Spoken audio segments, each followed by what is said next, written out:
Hello students, today I will be teaching you Microeconomics Chapter 4 Demand and its Determinants. First of all, we will discuss what is demand. Demand refers to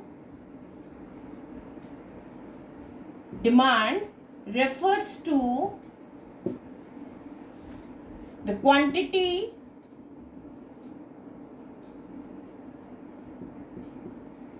of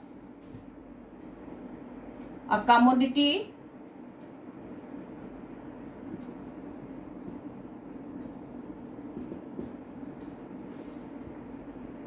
that a consumer is willing and able to purchase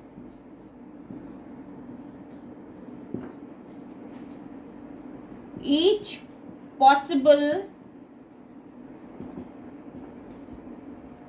price during a given period of time.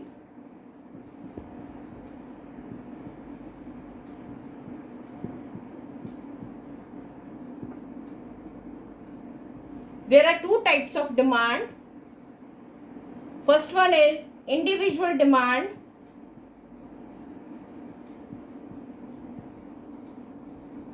and another one is market demand.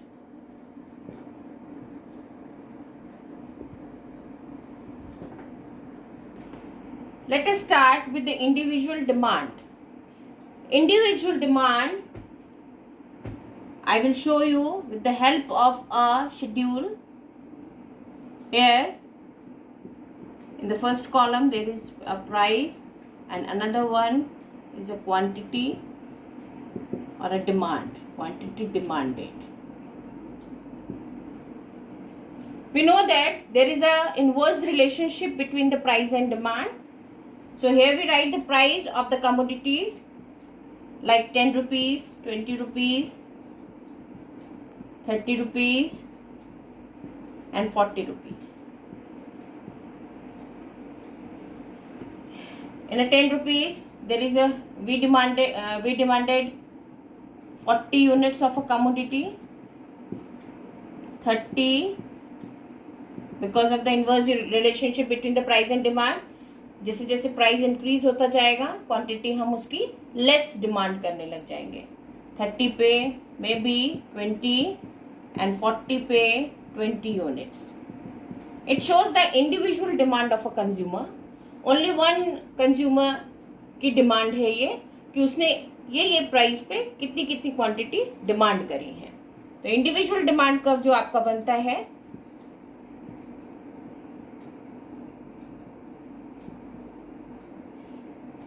O x curve पे हम quantity show करते हैं और ओ Y पर हम price. तो individual demand curve जो होगा वो आपका डाउनवर्ड बनेगा. Downward means when the price is OP we demand the quantity of OQ and when the price decreases from OP to OP1 quantity will increase. This is the individual demand curve. After individual demand I will study market demand. Market demand function shows the functional relationship between the demand of a commodity by all the consumers in the market and its various determinants. It means individual जब हमने market demand पढ़ी थी तो उसमें केवल एक ही consumer था. इसमें जब हम मार्केट डिमांड पढ़ेंगे there are two consumers. 2 and more भी हो सकते हैं, 2 से ज़्यादा भी हो सकते हैं. कैसे निकालेंगे ये अभी हम पढ़ते हैं. इसमें हम प्राइस लिख देंगे वैसे ही 10 rupees, 20 rupees, 30 and 40 rupees.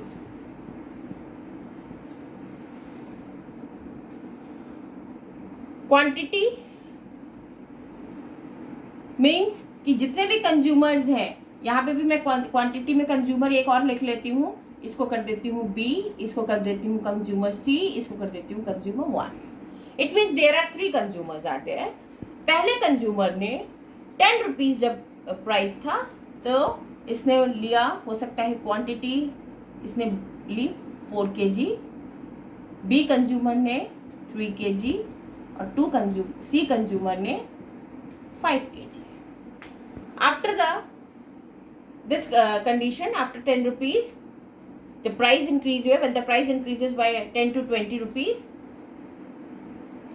A consumer ने 3 kg, B कंज्यूमर ने 2 kgs एंड C कंज्यूमर ने हो सकता है 4 kgs वो प्रोडक्ट को लिया हो. When the price increases from 20 to 30, A consumer ने 2 kgs, B कंज्यूमर ने भी 2 kgs और C कंज्यूमर ने हो सकता है 3 kgs जो हो वो सामान खरीदा हो. जब प्राइस इंक्रीज हुए तो इसने भी 1 kg, B ने भी 1 kg और इसने 2 kg. हमको मार्केट डिमांड निकालनी है तो इट मीन्स 10 रुपीज़ पे जो मार्केट डिमांड है वो क्या हुई 4 + 3 + 5. It means the total demand या फिर market demand of this product is 4 + 3 + 5. It means 12 kgs market demand of this product. 20 rupees पे market demand, 3 + 2 + 4. It means 20 rupees पे इसकी डिमांड 9 kg. 30 रुपीज़ पे 2 + 2 + 3, 2 + 2 + 3, it means 7 kg. And then 40 rupees पे 1 + 1 + 2, 1 + 1 + 2, it means 4 kg. It will also showing the inverse relationship between the price and demand. After individual demand schedule and market demand schedule, we are going to start individual demand function. What is individual demand function? Individual demand function shows the functional relationship between demand of a commodity by a consumer in the market and its various determinants. Determinants are individual demand के determinants क्या हैं? तो इसको हम इक्वेशनली express करते हैं. एक equation मैं आपको लिख के बता रही हूँ, वैसे एक्सप्रेस करते हैं. आपके लिए लर्न करने के लिए भी बहुत इजी हो जाएगा. इक्वेशनली इसको एक्सप्रेस करते हैं. dx is the function of px, py, y, e और t. These are the determinants of the individual demand. इसीलिए इसको इक्वेशनली ऐसे एक्सप्रेस करते हैं. dx means demand of x. dx is the demand of x. Demand of x किस पे depend करती है? प्राइस ऑफ x पे. dx is the function of px. px shows the price of x. यानी कि किसी भी चीज की जो डिमांड होती है उस पर्टिकुलर गुड के प्राइस पे डिपेंड करती है. Price of good. py भी लिखा होता है, कुछ बुक्स में pr भी लिखा होगा. py means price of other goods या price of related goods. Price of related goods लिख लीजिए आप.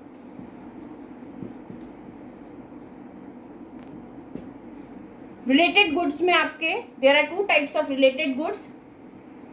गुड्स को हम 2 टाइप में बांटते हैं. एक होते हैं substitute goods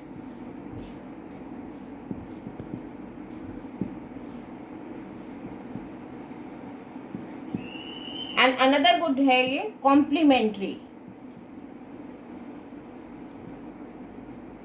good. Substitutes and complementary goods. Substitute goods क्या होते हैं? जो हम एक गुड्स के in place of other good को यूज कर सकते हैं. जैसे कि tea and a coffee are the substitute good. यानी कि आपको अगर टी चाय कुछ गर्म पीने का मन है तो आप चाय की जगह क्या पी सकते हैं, कॉफी भी पी सकते हैं। अगर आपको पेप्सी पीने का मन है और पेप्सी आपको अवेलेबल नहीं है तो उसकी जगह पे आप क्या पी सकते हैं, कोक भी पी सकते हैं। ठीक बात। आपका फ्रूटी पीने का मन है, फ्रूटी अवेलेबल नहीं है तो आप उसकी जगह पे माजा भी पी सकते हैं।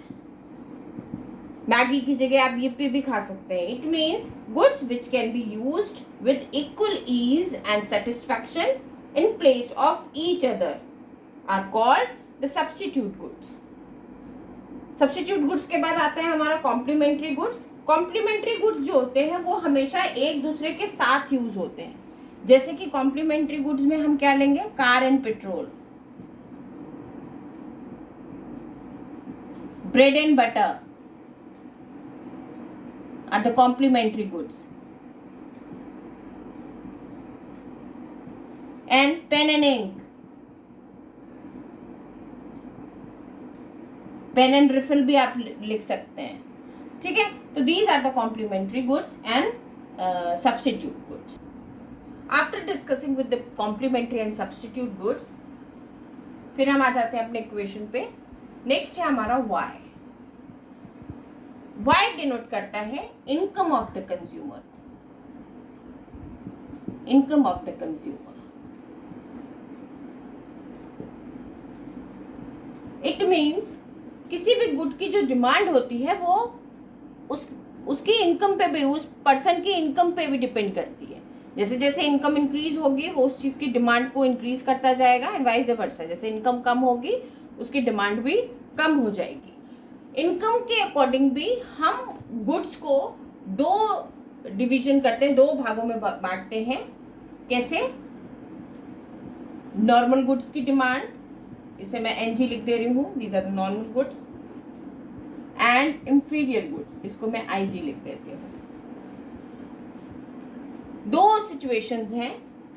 नॉर्मल गुड्स में क्या होता है, इनकम के बढ़ने के साथ नॉर्मल गुड्स की डिमांड भी आपकी इंक्रीज हो जाती है। यानी कि जो गुड्स आपके डेली यूज में आते हैं, अगर कंज्यूमर की इनकम इंक्रीज होती है तो वो उन गुड्स की डिमांड को क्या कर देता है, इंक्रीज कर देता है। बट इंफीरियर गुड्स, जो इंफीरियर गुड्स में आपके कोर्स ऑयल्स आते हैं या जो भी खुला सामान मिलता है या छोटी छोटी मार्केट्स में जो बहुत ही सस्ता अनाज मिलता है, वो जो होते हैं वो इनकम के बढ़ने के साथ कंज्यूमर इनकी डिमांड को कम कर देता है। इट मीन्स नॉर्मल गुड्स के लिए जो इनकम और डिमांड की रिलेशनशिप है वो कैसी रिलेशनशिप है, इनकम के बढ़ने के साथ साथ डिमांड भी बढ़ रही है, इसीलिए डायरेक्ट रिलेशनशिप है। और इंफीरियर गुड्स के साथ कैसी रिलेशनशिप है कि इनकम के बढ़ने के साथ डिमांड हमारी कम हो रही है। इट मीन्स यहाँ पे इनवर्स रिलेशनशिप है। आफ्टर वाई हम आते हैं ई पर। ई क्या डिनोट करता है, ई करता है expectations of rise, expectation of future rise भी लिख सकते हैं, future rise in the price of, future rise in the price. It means expectation हो जाए अगर आपको किसी भी प्रोडक्ट के कि ये फ्यूचर में इस प्रोडक्ट के प्राइस जो होंगे वो इंक्रीज हो जाएंगे, तो भी आप उस गुड की डिमांड को क्या कर देंगे, इंक्रीज कर देंगे। इट मीन्स जैसे अभी आपको पता चल जाए कि फ्यूचर कल से पेट्रोल के प्राइस जो है वो एकदम से इंक्रीज हो रहे हैं, तो आपकी जो डिमांड होगी वो इस समय क्या हो जाएगी, सबसे पहले कि मैं पेट्रोल अपनी टंकी को फुल करा लेता हूँ गाड़ी की। तो इट मीन्स अगर आपको ये चीज़ पता चल जाए, जैसे अभी लॉकडाउन का पीरियड था, सबको पता चल रहा था कि हाँ भाई सामान की अवेलेबिलिटी नहीं होगी मार्केट्स में, तो लोगों ने सबसे पहले ग्रॉसरी भरना स्टार्ट कर दिया। इट मीन्स कि फ्यूचर की एक्सपेक्टेशन की इन चीज़ों के प्राइस बढ़ जाएंगे या इन चीज़ों की अवेलेबिलिटी मार्केट में नहीं रहेगी, तो उस हिसाब से वो उन चीज़ों की डिमांड को क्या कर देते हैं, इंक्रीज कर देते हैं। लास्ट जो हमारा टर्म है वो है कि डिमांड किस पे इफेक्ट करती है, टी पर। T means taste and preferences.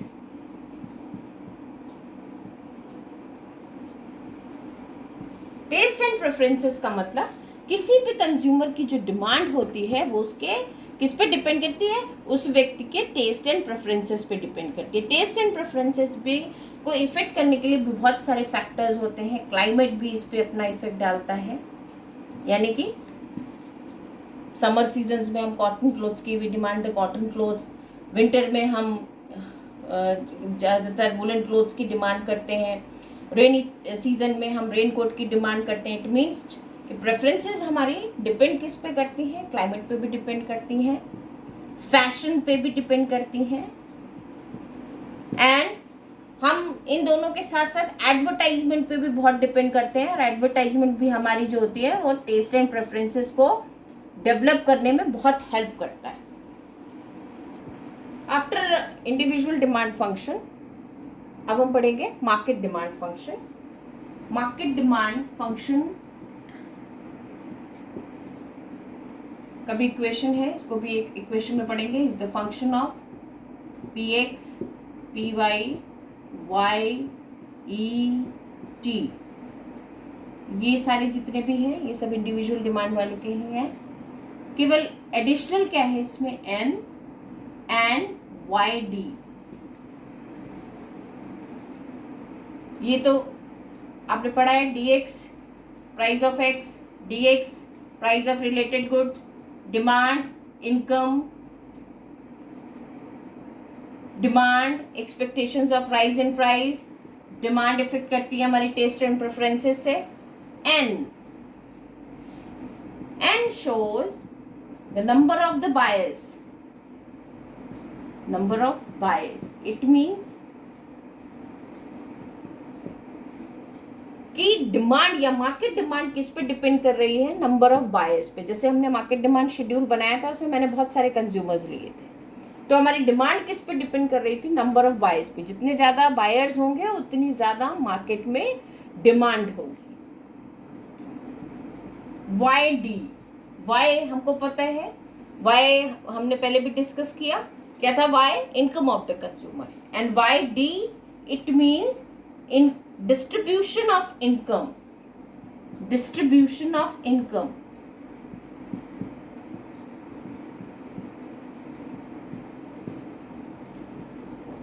It means अगर इनकम का इक्वल डिस्ट्रीब्यूशन होगा, इक्वल डिस्ट्रीब्यूशन होगा इनकम का, तो डिमांड भी हमारी ज्यादा होगी। अगर अनइक्वल डिस्ट्रीब्यूशन होगा इनकम का,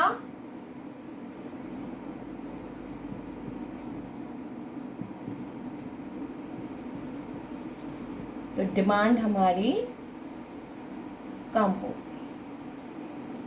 ओके, ये हो गई हमारी मार्केट डिमांड फंक्शन, और इससे पहले हमने इंडिविजुअल डिमांड फंक्शन पढ़ा। नेक्स्ट क्लास में हम इससे आगे यानी लॉ ऑफ डिमांड के बारे में डिस्कस करेंगे। Thank you.